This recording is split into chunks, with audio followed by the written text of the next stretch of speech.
ಜೋರಾದ ಚಪ್ಪಾಳೆ ಕುಮಾರಿ ಮೌಲ್ಯಾರ್ ಅವರಿಗೆ.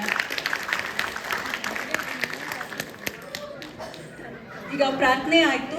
ಎಲ್ಲ ಕಾರ್ಯಕ್ರಮನೂ ನಾವು ದೀಪ ಬೆಳಗೋದ್ರ ಮೂಲಕ ಪ್ರಾರಂಭಿಸ್ತೀವಿ. ಹಾಗಾಗಿ ಈಗಲೂ ದೀಪ ಬೆಳಗೋದಕ್ಕೆ ಕನ್ನಡದ ಕೂಟದ ಪ್ರೆಸಿಡೆಂಟ್ ಆಗಿರುವಂಥ ಕಿಶನ್ ಬೇಲೂರು ಹಾಗೂ ನಮ್ಮ ಟೈಟಲ್ ಸ್ಪಾನ್ಸರ್ ಆಗಿರುವ ದೀನಾ ಕರ್ದಾನಿ ಅವರಿಲ್ಲಿದ್ದಾರೆ. ಕತ್ತಲಿನಿಂದ ಬೆಳಕಿನತ್ತ ಸಾಗುವ ಒಂದು ಸೂಚನೆ ತೋರಿಕೊಡುವಂತಹ ದೀಪ ಹಚ್ಚುವ ಒಂದು ಇದರಿಂದ ಶುರು ಮಾಡೋಣ ಅಂತ ಹೇಳಿ ಕರಿತಿದ್ದೀನಿ. Thank you for sharing this privilege with us.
ಧನ್ಯವಾದಗಳು. Thank you Deena, thank you.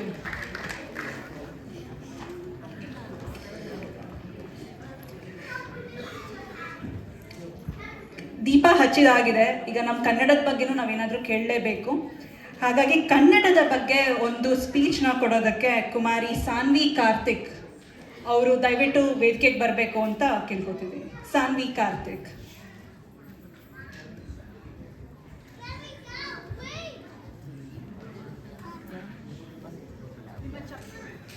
ಚಪ್ಪಾಳೆ ಮೂಲಕ ಸಾನ್ವಿ ಕಾರ್ತಿಕ್ನ ಆಹ್ವಾನ ಮಾಡ್ಕೊಳ್ಬೇಕು.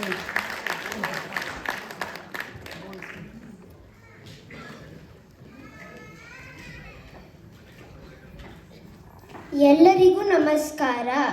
70ನೇ ಕನ್ನಡ ರಾಜ್ಯೋತ್ಸವದ ಹಾರ್ದಿಕ ಶುಭಾಶಯಗಳು. ನನ್ನ ಹೆಸರು ಸಾನ್ವಿ. ನಾನು 5ನೇ ತರಗತಿಯಲ್ಲಿ ವ್ಯಾಸಂಗ ಮಾಡುತ್ತಿದ್ದೇನೆ. ಇಂದು ನಾನು ಕನ್ನಡ ಬಗ್ಗೆ ಕೆಲವು ವಿಸ್ಮಯಕಾರಿ ಮಾಹಿತಿಗಳನ್ನು ನಿಮ್ಮೆಲ್ಲರ ಬಳಿ ಹಂಚಿಕೊಳ್ಳಲು ಸಜ್ಜಾಗಿದ್ದೇನೆ. ಕನ್ನಡ ಅತ್ಯಂತ ಪುರಾತನ ಭಾಷೆಗಳಲ್ಲಿ ಒಂದು. ಇದಕ್ಕೆ 2000 ವರ್ಷಗಳ ಇತಿಹಾಸವಿದೆ. ಅಚ್ಚರಿಯಾದ ಸಂಗತಿ ಎಂದರೆ ಫರ್ಡಿನಾಂಡ್ ಕಿಟಲ್ ಎಂಬ ವಿದೇಶಿ ವ್ಯಕ್ತಿಯು ಕನ್ನಡ ಶಬ್ದಕೋಶವನ್ನು ಅಥವಾ ಕನ್ನಡ ಡಿಕ್ಷನರಿಯನ್ನು ರಚಿಸಿದ್ದಾನೆ. ಅಮೋಘ ವರ್ಷ ಕವಿರಾಜ ಮಾರ್ಗ ಎಂಬ ಸಾಹಿತ್ಯವನ್ನು ರಚಿಸುವ ಸಮಯದಲ್ಲಿ ಆಂಗ್ಲ ಭಾಷೆಯ ಇನ್ನೂ ತೊಟ್ಟಿಲಲ್ಲಿ ಮಲಗಿದ್ದರೆ ಹಿಂದಿ ಭಾಷೆಯ ಜನನವೇ ಆಗಿರಲಿಲ್ಲ. ಕನ್ನಡ ಶೇಕಡ 99.99% ವೈಜ್ಞಾನಿಕ ಹಾಗೂ ತಾರ್ಕಿಕವಾಗಿದೆ, ಅಥವಾ 99.99% ಸೈಂಟಿಫಿಕ್ ಆ್ಯಂಡ್ ಲಾಜಿಕಲ್. ಶ್ರೀಯುತ ವಿನೋಬ ಭಾವೆ ಅವರು ಕನ್ನಡ ಬಗ್ಗೆ ಹೀಗೆ ಹಾಡಿ ಹೊಗಳಿದ್ದಾರೆ: Kannada is queen of world scripts.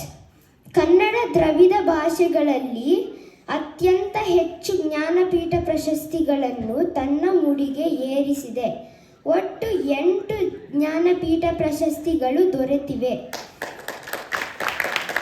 Wikipedia ಚಿಹ್ನೆಯಲ್ಲಿ Kannada ಅಕ್ಷರವು ಉಲ್ಲೇಖವಾಗಿದೆ. 2ನೇ ಶತಮಾನದ ಚಾರಿಟಿಯನ್ ಮೈಮ್ಸ್ ಎಂಬ ಗ್ರೀಕ್ ನಾಟಕದಲ್ಲಿ ಕನ್ನಡ ಪದಗಳನ್ನು ಬಳಸಲಾಗಿದೆ.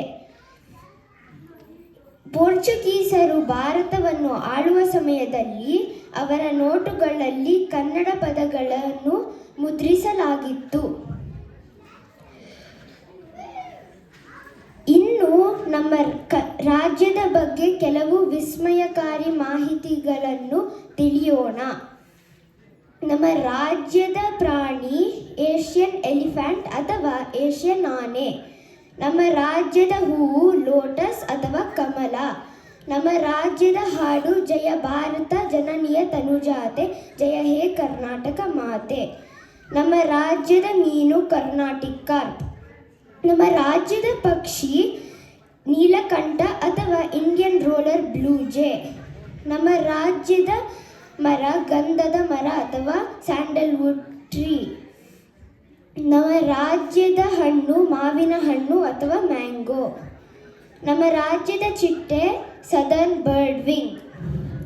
ಶ್ರೀಯುತ ಚಂದ್ರಶೇಖರ ಪಾಟೀಲ್ ಅವರು ಹೀಗೆ ನುಡಿದಿದ್ದಾರೆ: ಎಲ್ಲೆಲ್ಲೂ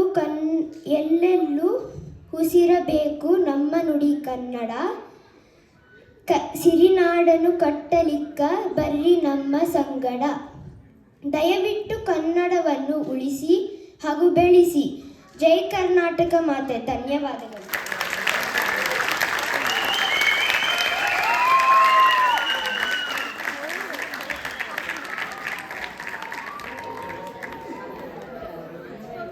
ಧನ್ಯವಾದಗಳು ಕುಮಾರಿ ಸಾನ್ವಿ.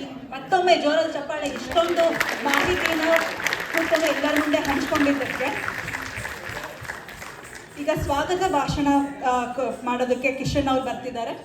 ಅವರು ವೇದಿಕೆಗೆ ಬರುವಷ್ಟರಲ್ಲಿ ಮುಂದಿನ ಕಾರ್ಯಕ್ರಮ ಭರತನಾಟ್ಯಂಗೆ ಮಾನ್ಸಾ ಅವರು, ಕುಮಾರಿ ಮಾನ್ಸಾ ರೆಡಿಯಾಗಿರಬೇಕು. ಮತ್ತು ಜನಪದ ನೃತ್ಯಗೆ ಅಮೃತ ಮತ್ತು ಕೃಷಾಂಕ್ ಅವರು ರೆಡಿಯಾಗಿರಬೇಕು ಅಂತ ಕೇಳ್ಕೊತೀನಿ.